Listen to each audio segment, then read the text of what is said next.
Für dich als Gewerbetreibender oder als vielleicht irgendwie Mitarbeiter? Ja. Was kann man besser machen? Ich meine, man sagt immer Bürokratie, Steuern, dies, das. Wie siehst du das? Also das sollte jetzt auf jeden Fall ausgeglichen werden, sagt mein Gefühl. Du musst dir so vorstellen, wir verdienen keine 100.000 Euros, aber du musst dir vorstellen, 4 Tage zu, 5 Tage zu, minus. Der Nachbar von uns hier, Kiosk, der hätte über 10 Kühlschränke drinnen. Und stell dir mal vor, wie viel der jetzt wegschmeißen muss. Wer gleicht das aus? Ja. Weißt du, ich meine, so ein Großkonzern Lidl, da gleicht sich das 100% aus. Aber wer denkt an die kleinen Unternehmen? Ja. Wenn wir heute mitbekommen, allein die Kältebusse, die werden ja auch mittlerweile angezündet. Hast du mitbekommen? Ja. Das ist doch scheiße, was läuft schief hier? Ja. Das sind bedürftige Menschen, weißt du, wie ich meine? Ja.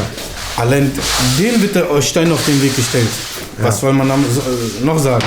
Ja. Und dann kommen solche verrückte Leute aus der linken Szene und sagen, ja, wir haben das Feuer gemacht.